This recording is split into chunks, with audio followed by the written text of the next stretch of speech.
And Asantehene Otumfuo Osei Tutu II has recommended the strict enforcement of Ghana's existing laws, recognizing Asigri Abugrago Azoka II as the lawful Bawku Naba as the most critical step toward restoring lasting peace in Bawku and the wider Kusasi traditional area.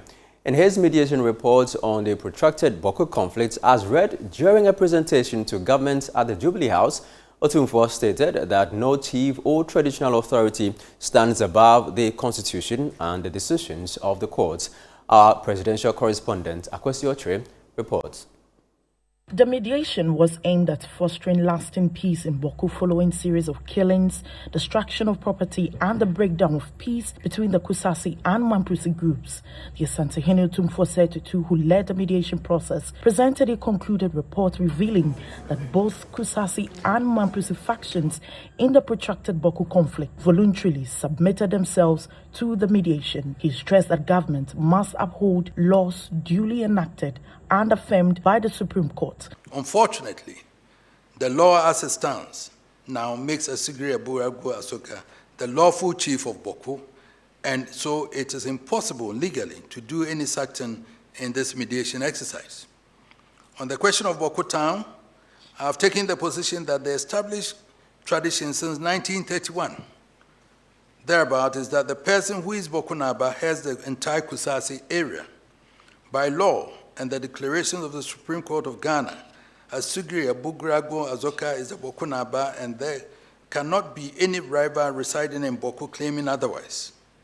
I have impressed upon my brother the Nairi to accept that recognition by law in appreciation of the enduring brotherhood that has existed between our two kingdoms in order to ensure lasting peace and eliminate the national and international security threats that my brother himself is so concerned about.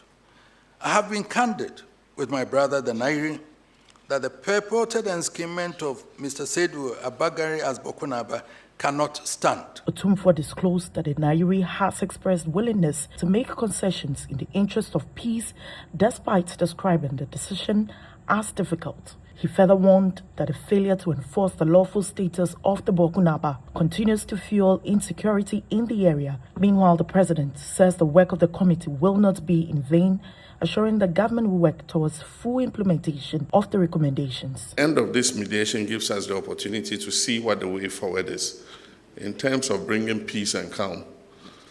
Bawku has the potential to be one of the most vibrant commercial centers in our country, and indeed it has been a center of trade. And a lot of people in Bawku have prospered, whether they are Mamprisis or they are Kusasis. Unfortunately, this conflict has turned the fortunes of Bawku. Teachers refuse to be posted there, doctors refuse to be posted there, civil servants are leaving. We're doing national service postings, and we have suspended posting national servicemen and women to Bawku because we cannot guarantee their safety.